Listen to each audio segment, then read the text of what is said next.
दोस्तो राज़न ऐं ककर वारा मुराद सां रस्ते में मिली जॾहिं हू कादन वटि वञी पुॼंदा आहिनि ऐं कादन वारा उन्हनि खे इहा ॻाल्हि कंदा आहिनि तव्हां हिते छो आया आहियो। ऐं ककर वारा चवंदा आहिनि असांजी भेण हिते आहे, तव्हां वटि पहुती आहे ऐं तव्हां उन्हनि खे पनाह ॾिनी आहे, उहा असांजे हवाले कयो ऐं तव्हां वाटि तव्हां उतां हुनखे खणी आया आहियो ऐं जुमे खे छॾे आया आहियो। इहा तव्हांखे असां पकी निशानी ॾियूं था।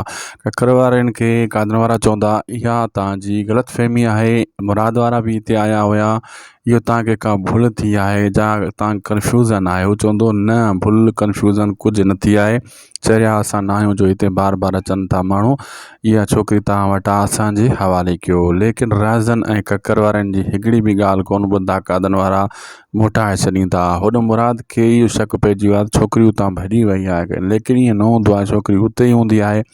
ऐं मुराद वारनि खे सम्झ में ॻाल्हि नथी अचे ऐं कादन वारनि खे वाइदो ॾिनो तव्हांखे वाट ॾींदासीं वञण जी या कंहिं वटि महफ़ूज़ जॻह ते पुॼाईंदासीं, लेकिन दुश्मन जे हवाले न कंदासीं।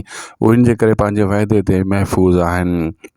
ऐं होॾां हाणे तमामु जल्द तव्हां ॾिसंदो त मंसूर ख़ान बि ॿाहिरि ईंदो, रिहा थींदो जेल मां। होॾां शाहनवाज़ ख़ान खे ख़बर पवंदी त हू मौलू जे ज़रिए ख़बर पवंदी हीउ मसइलो हीअं आहे, त हू जेको आहे न कादन वारनि खे चवंदो छोकिरी मुंहिंजे हवाले कयो ऐं सोढण बि कोशिशि कंदो कोन को क़दम खणा ऐं दुश्मन खे टांडा ॾियां, उन जा ॾंद खटा कयां। ख़ासि करे जेको आहे हू वञी करे कुलपति खे छॾाइण जी कोशिशि कंदो तमामु जल्द। होॾो मुराद वारा बि इहा प्लेनिंग कंदा त राज़न ककर वारा पंहिंजे मसइले में आहिनि त असां कुलपति खे छॾाए वठूं, हाणे इहो टाइम आहे।